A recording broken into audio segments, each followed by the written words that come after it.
fourth pride is on the move.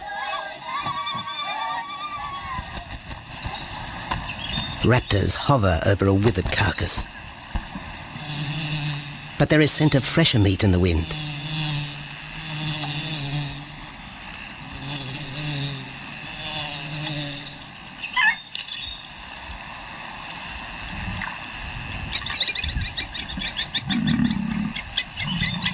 Pickings had been slim for Nabamba's pride since her fight with a startled warthog. The lioness is limping from the encounter. And even the pride's big male, Jabu, wonders when his next meal will come.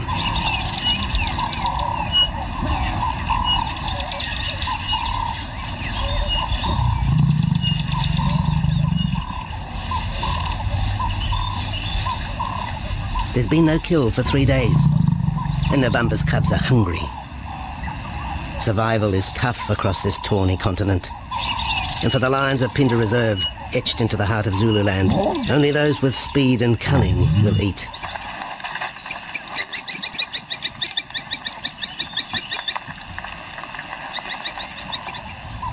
For this pride anyway, it's been a long time between meals.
Jabu had waited too long for his lioness to feed him.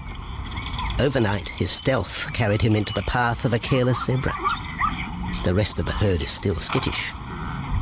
One animal had already lost his tail to a hungry pride, but for the dazed stallion, it was all over in seconds.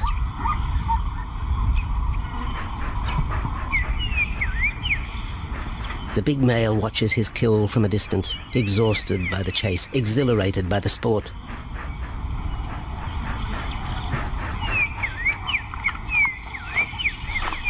Jabu will feast later. Tired from the hunt, he needs to rest.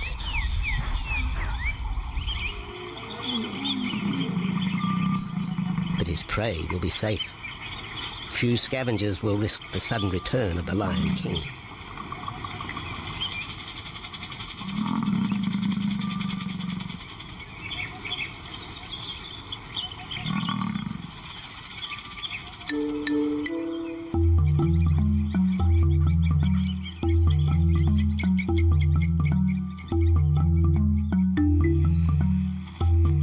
Zulu trackers follow the spoor of Nabamba's pride across Nziki Marsh. This vast tract of savannah is favoured by the lions in the dry air of winter, but it's a region also shared by Pinda's giraffe and white rhino population.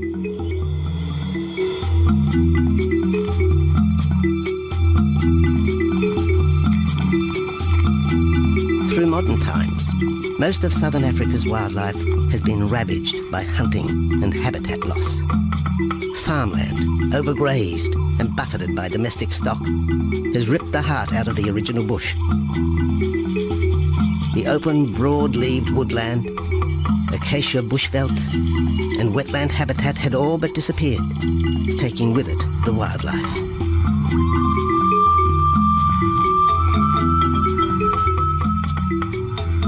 A few years ago, the Pinda project was born.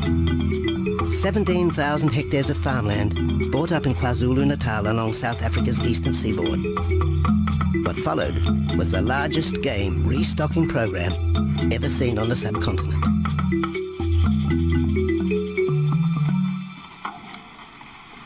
The land was overgrazed to a certain extent and it wasn't in very good shape. They put all these farms together, put a perimeter fence around it, and then brought in a lot of game. And we brought in elephant, we brought in rhino. We started off with those sort of animals, and then started with cheetah, bringing in cheetah onto the reserve, mainly to get them used to the area before the lions came on, because the lion is a more superior predator as such and would dominate the cheetahs. We wanted to get them settled first before the lions came in.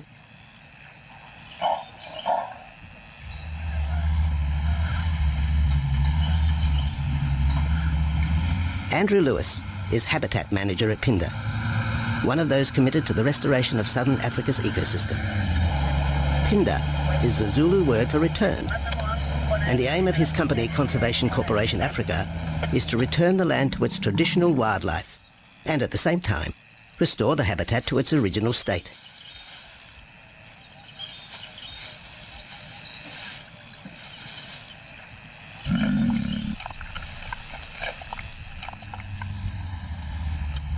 Phinda is cautiously open to top-level tourism, limited and luxurious.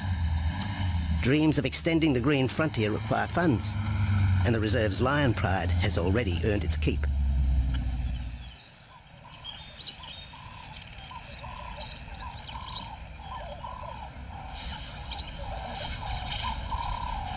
The lions on this property are actually generating revenue for the property through ecotourism, and that they are a benefit to the wildlife because of the draw card. There's a few animals, lions, elephants, for example, and rhinos, and possibly giraffes, but those are your main ones that people come to see. And we've been very fortunate to be able to have lions on the property, and I think those lions that we have given us amazing value for our guests, and by getting a guest in here, we're getting revenue into the area, and that's benefiting wildlife as a whole.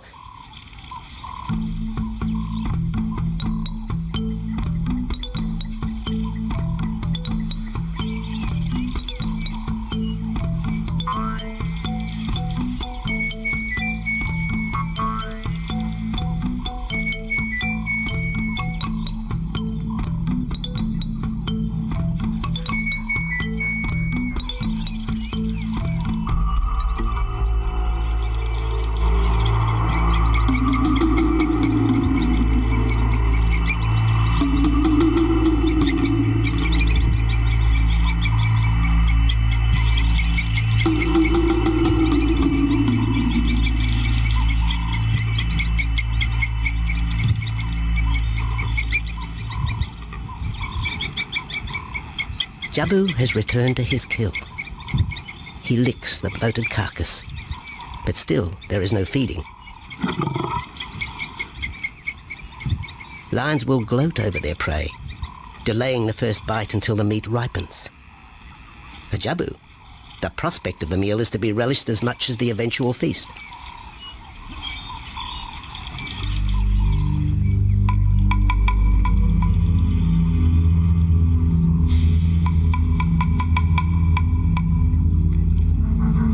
Meanwhile, Nabambo's pride is on the prowl. The older cubs are 10 months now, weaned, but still dependent upon Nabambo for food.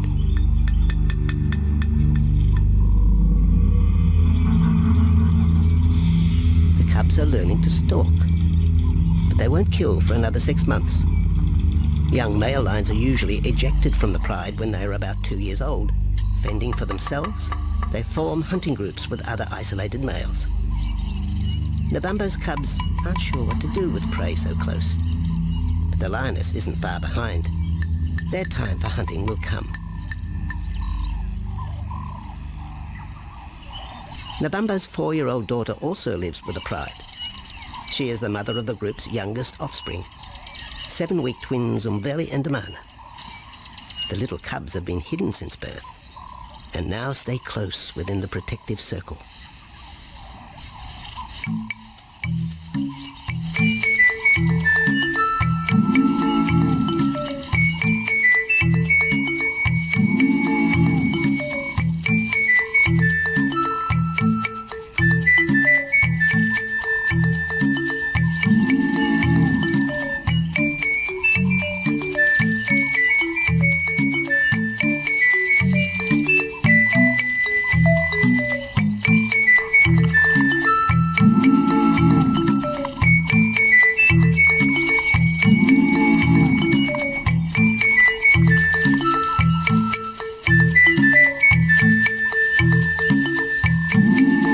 babu has little time for his small cub. When he is older, the mana will hunt with his father, but for the moment, the big male has nothing to do with his young son. Dejected, the cub finds solace among his siblings.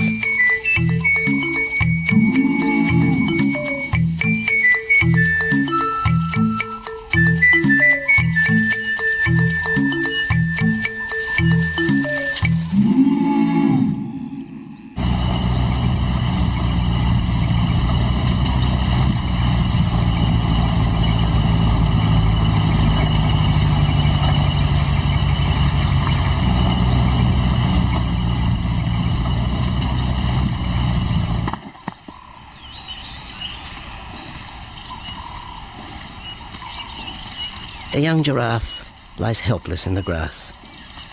The animal's complicated vertebra means it is unable to rest its neck for any length of time. Lack of mobility means blood to the brain slows, leaving the animal disabled.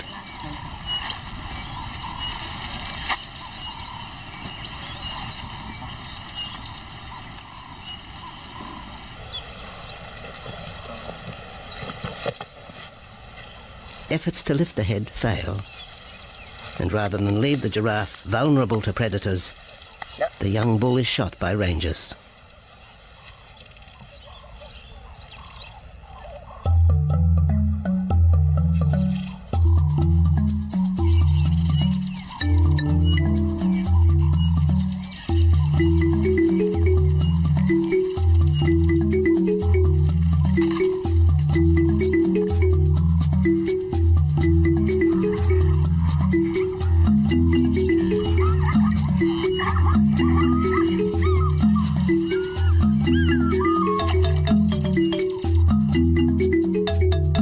Activity by the waterhole rekindles the interest of the pride. Nabambo is typical of most big cats. They conserve energy 20 hours a day, waking only to groom and hunt.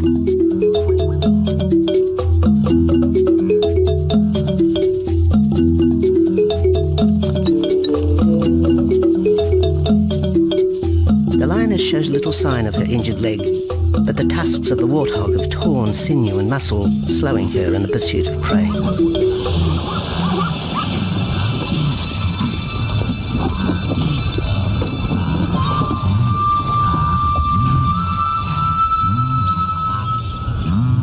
Once again, Nabambo in her pride will go hungry. But the big lioness senses another kill nearby. A young giraffe slain by humans will provide meat for her cubs. Leaving the pride, Nabambo follows the scent.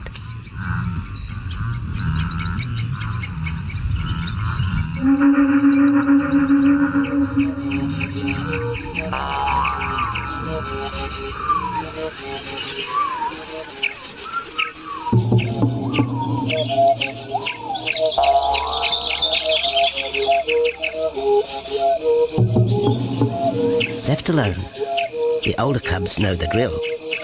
They will wait for Nabambo's call to take them to the kill.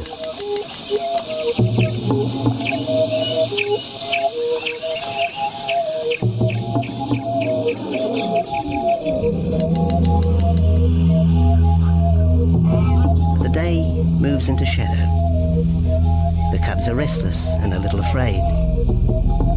Adult lions have few enemies, but cubs, even those 10 months old, are at the mercy of leopard and other predators.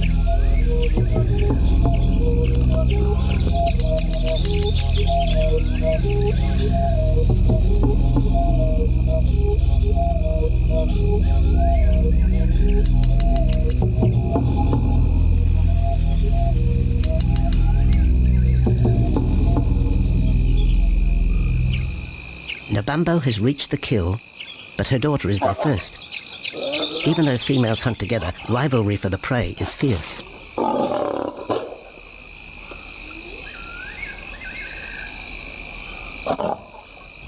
The big lioness begins the trek back for her cubs, but the youngsters have heard her call and they meet halfway.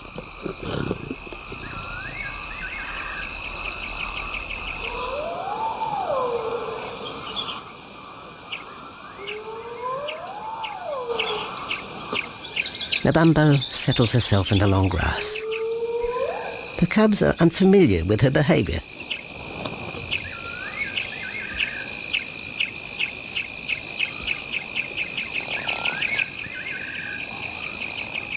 A female will usually head the charge with any kill, splitting the hide of the victim and leading the way for the pride to eat. But there is human scent around the giraffe, and the big lioness is cautious.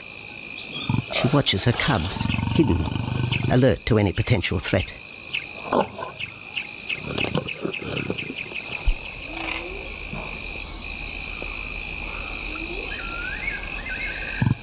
The cubs are curious, confused by this new smell.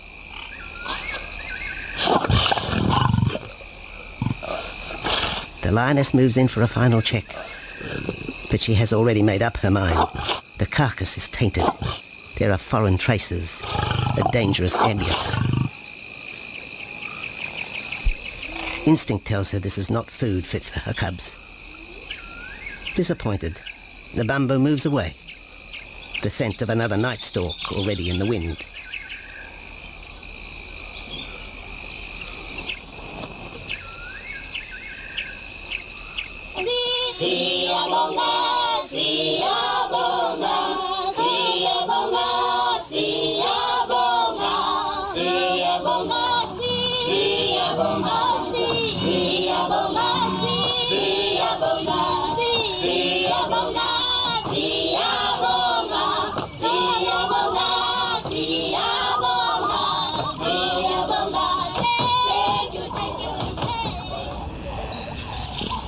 After 2 days, Jabu has returned to his kill with another younger male. 3-year-old Tembi is a son from a previous liaison with Nabambo, and the two paired up after Tembi was ousted from the pride.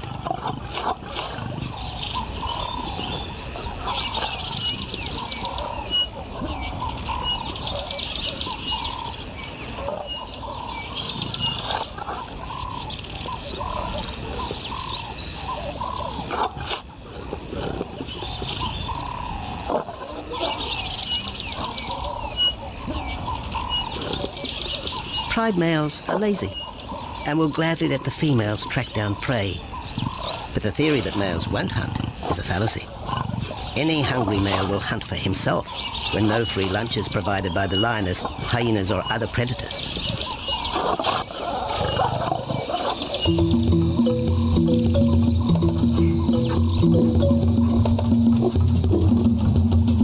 Smaller creatures scatter in the vicinity of the two lions.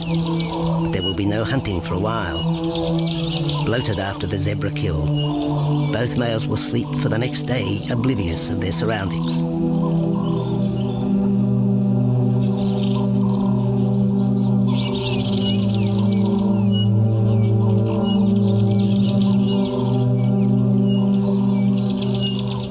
Lions hunting in pairs or groups have a success rate of around 30% in daylight, but studies show single hunters are more successful at night.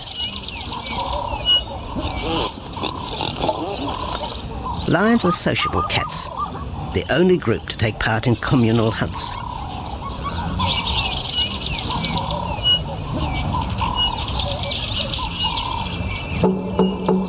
Ambush is an important part of the lion's strategy. Often one pride female will round up the prey from the front, driving it towards a second lioness.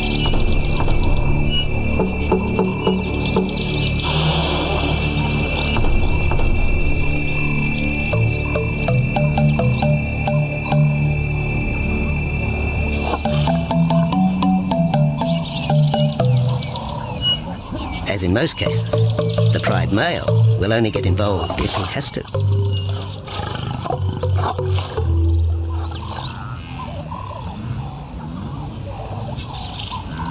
Accidents involving humans are rare in southern Africa's game reserves. Our primal fear of being eaten has been well documented, but in fact, lions seldom attack if they're not provoked. At Phinda, great care is taken to limit the number of people viewing game. Emphasis is placed on causing the animal as little stress as possible.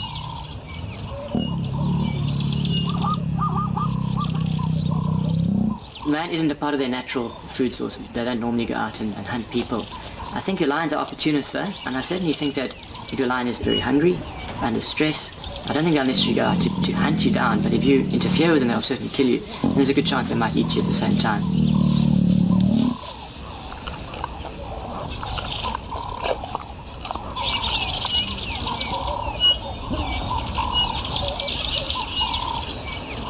With all animals, it's how you treat them is what's the reaction you're going to get back from them. Certainly at Phinda, all our guides go through a training course and they're all brought up to a certain standard. There is a certain operating ethic with regards to viewing animals, and we certainly try and be as sensitive to the animals as possible.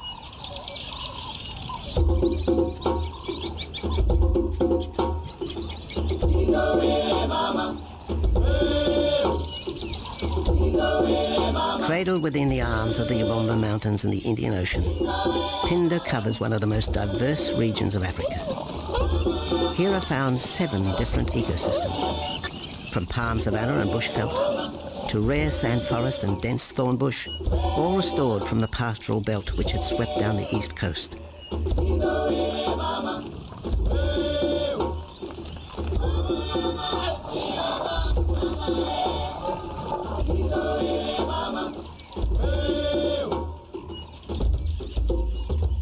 Where cotton, pineapple and cattle farms once stood, lion now roam their habitat again, alongside some traditional neighbours.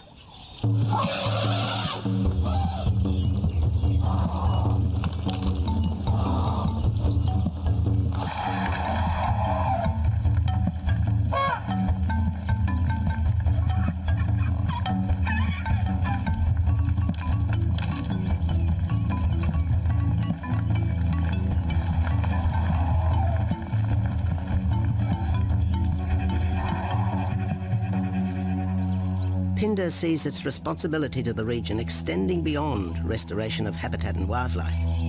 It provides schools and a clinic for the local Zulu community, as well as employment. In the eyes of Andrew Lewis, essential ingredients for a successful operation. It's very important to involve the communities around your reserve because they have to benefit as well. There's no point in just taking land, get some investors to invest in it, but if you don't allow the people who are on the periphery of that reserve to benefit from it, you're going to have an immense problem with poaching, and they're going to cut your fences down, and you're just going to have an uphill battle.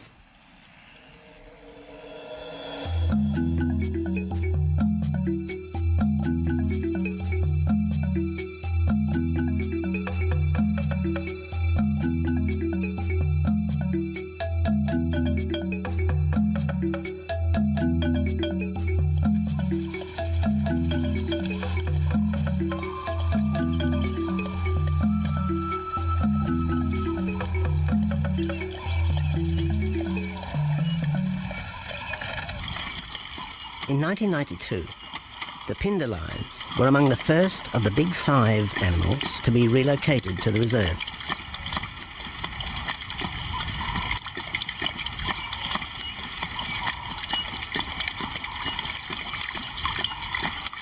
The original pride came from the northern province of South Africa, a vast scrubby region flanked by the ragged Drakensberg Mountains near the Mozambique border.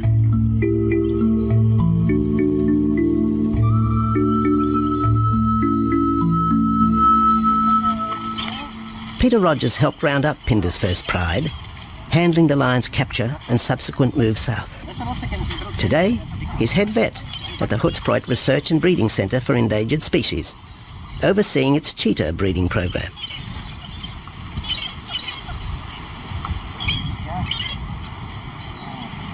But it's the discovery of what's believed to be a long extinct strain of lion that has put Peter's centre on the map. We were involved in the rescue of these circus animals that came down through Africa and were abandoned in Maputo. We were just founded by an animal welfare group called Animal Defenders based in London, and they said, could we just keep these animals temporary? First they mentioned tigers, and then they came back and said, well, there's 6 lions as well. So we said, yeah, we could hold them temporarily just until they found permanent homes for them, but basically get them out of the predicament that they were and the shocking conditions that they were in Maputo and Mozambique.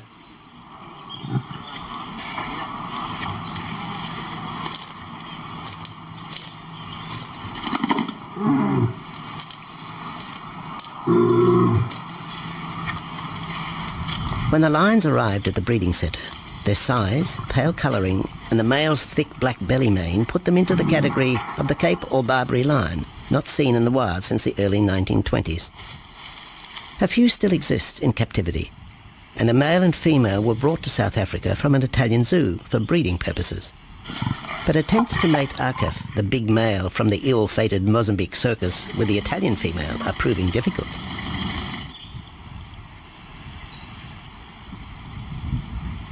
Arcaf is overprotective, even preventing the lioness from eating when the meat truck arrives.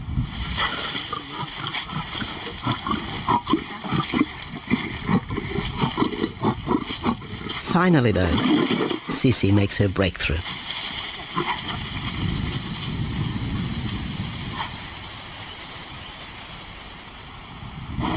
We'll see you up in the front there, Mark.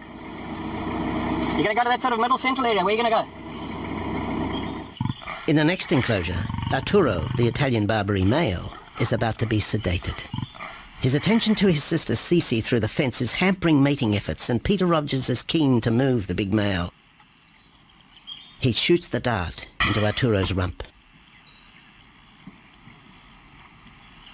Arturo has been sterilized, but while his breeding days are finished, he'll live out his days at the centre. 1.5 minutes now, so... His female companion, another Barbary from the Mozambique circus, is drawn away by the meat truck.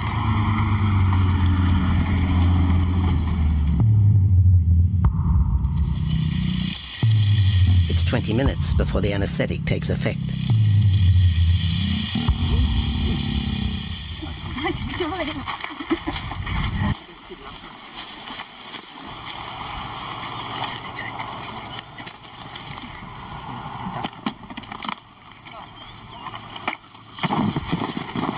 It's nice to be the supervisor. Slowly.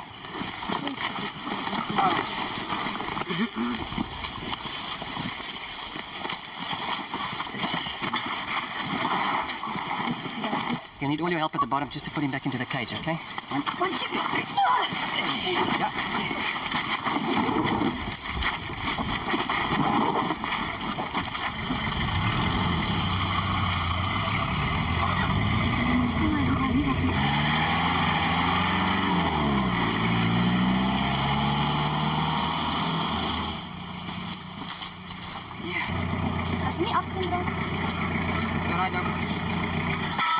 The anaesthetic gives Peter Rogers and his team a chance to check over the 12-year-old lion. He'll spend a few weeks in this cage before being returned to his enclosure for observation. I still want to inject him and everything, Mark.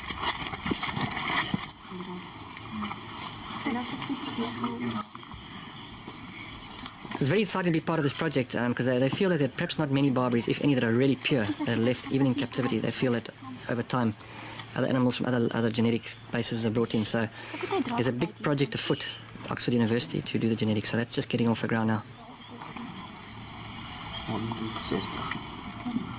Okay. We just put under the skin and the neck if we can find the skin under this big beard of his. Normally lions wouldn't have this many ticks, but being from Italy, a European lion, he doesn't have that innate or inherent resistance to ticks. It does come with time.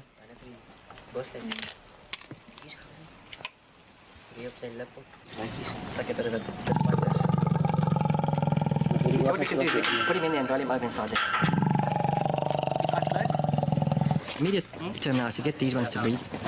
And we'll take it day by day from there and see how it goes. But the prime object initially was just to get these animals back into good health, and it's developed into something a lot bigger. It's a deadline,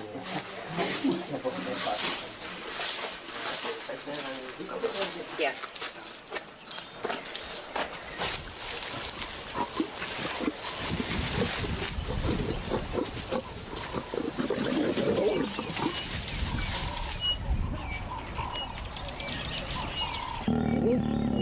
While the breeding centre's lions are healthy, it's not the case a few kilometres away in the Kruger National Park, where TB has ravaged half the population.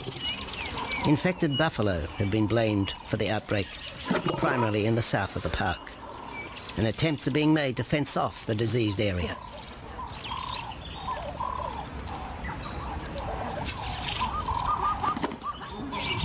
And the lions are preying on infected buffalo. Because it's an exotic disease and not an indigenous disease, the lions are totally naive and they've got no resistance to it. So it's a big problem. It's a very difficult decision to make as to what to do. It's a very topical and heated subject at the moment.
Back in Phinda, the night stalk has begun. Nabambo keeps her cubs close. They're hungry, but tonight only impala can be tracked down, a morsel for the lioness. Food is scarce at this time of year, so the pride's territory covers a large area. Lions can only afford to be territorial where there is a reliable supply of game.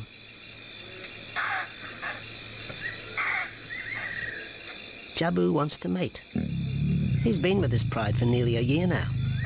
But Nabambo would prefer a larger group of males around her. Eventually, though, Jabu will have to join forces with other males to have a chance of keeping this pride. The big male is only 7 years old and a fine specimen, weighing in at just under 200 kilograms. For the moment, he's secure. Although tonight, Nabambo has hunting on her mind.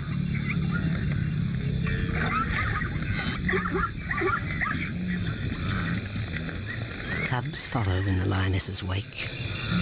If there is a kill, she will feed first.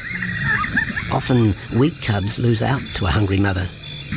High juvenile mortality rates are the result of lean times.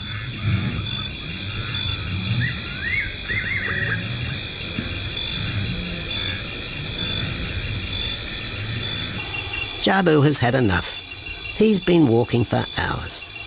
Sleep is more important. And the zebra he ate 2 days ago will suffice for another night.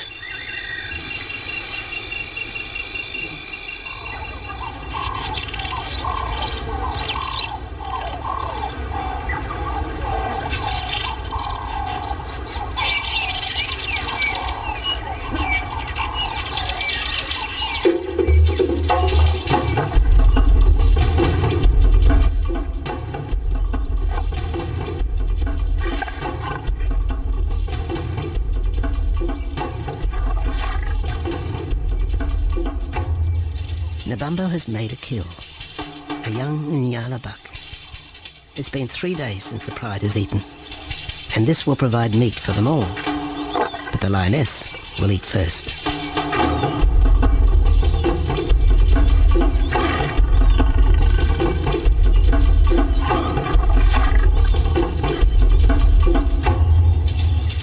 The cubs know the routine. They will get their turn. But Nkosi is hungry. He creeps towards his mother. As the biggest of the cub,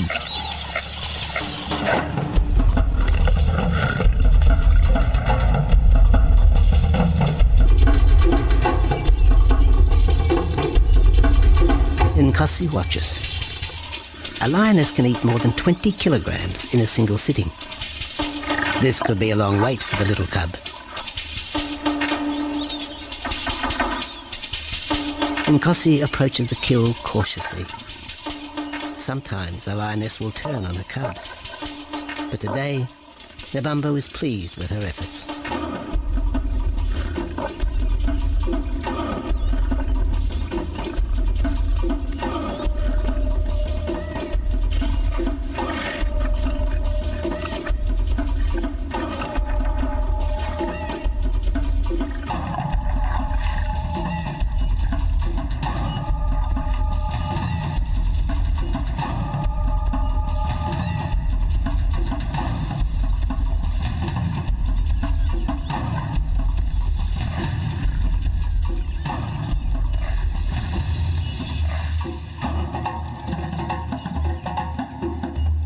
Nabambo has had her fill, for the moment anyway.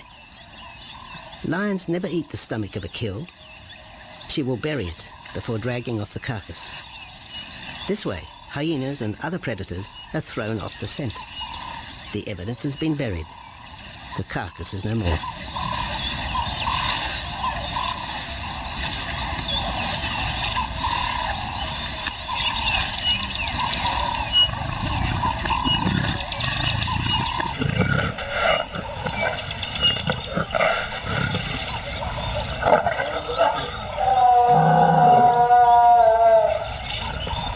Nabambo's daughter hears the call.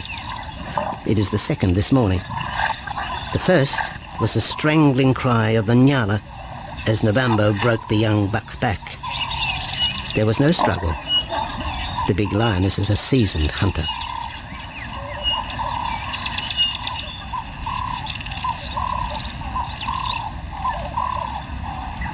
The rest of the pride will feast on the carcass after Nabambo retires. But first, they will drag it into the bushes, away from prying eyes, away from raptors already circling the kill scene.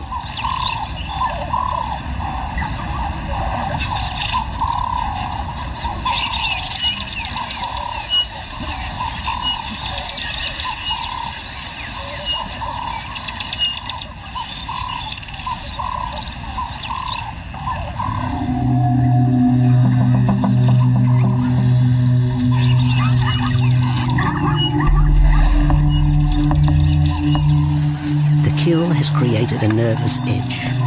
Even the hippo, its bad temper legionary, is flustered, anxious to protect its waterhole. Wildebeest are a favourite prey for lions. Naturally, they feel vulnerable. But for the pride, there is no agitation. Gorged, they will sleep for the next day. Even Mveli and Damana, the 7-week twins, have tasted blood for the first time. But it will be many months before they take part in a hunt. For the moment, they just want to play with Nkosi.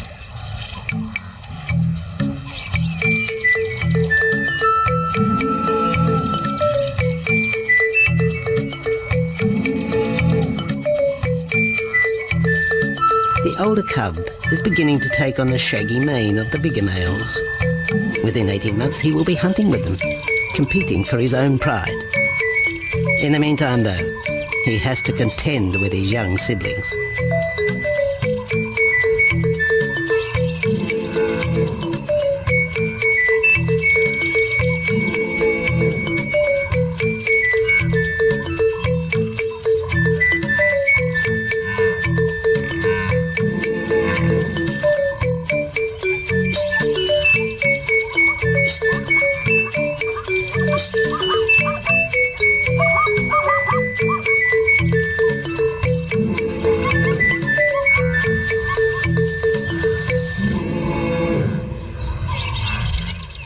Jabu rejoins the pride. He has missed out on the kill, but he didn't share his zebra with the rest of the pride the previous day.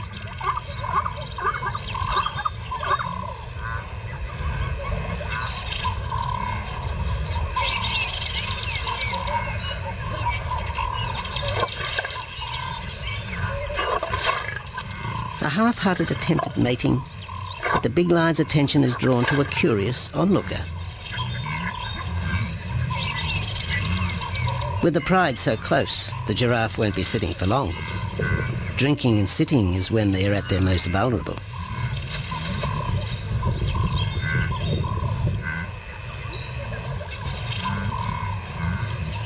Jabu keeps an eye on his group.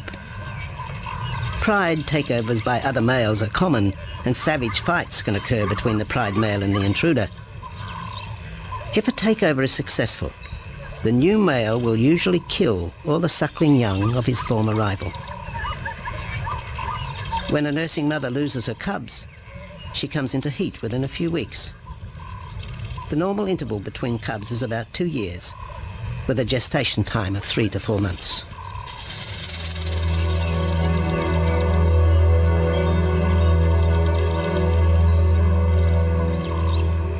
Jabu marks his territory, but it may soon be all in vain.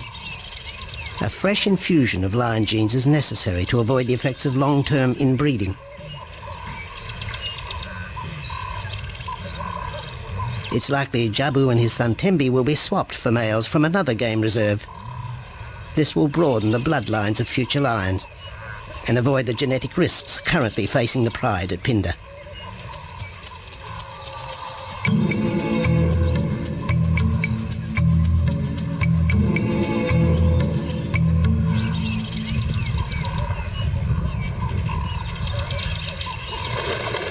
Vultures have found the dead buck, but there is little left of the carcass.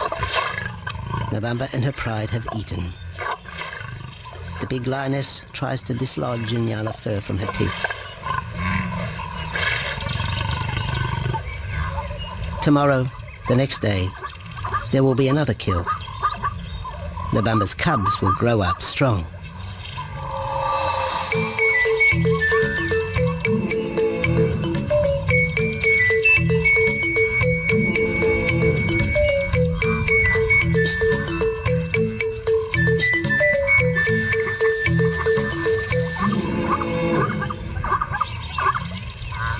The lion is the greatest of all predators, the essence of all that is Africa. And yet, there are fewer than 50,000 left in the wild. The future for the species lies in managed reserves such as Phinda. Here in Zululand, the lion roams free for the first time since the beginning of this century. At Phinda, the philosophy has always been simple. Africa's wildlife land, undervalued and underutilized, is the continent's most precious natural resource. Focusing on the animals, their habitat and local communities is just the beginning of an African renaissance. Phinda is, after all, the Zulu word for return. Maybe, too, it's a chance for man to redeem himself just a little.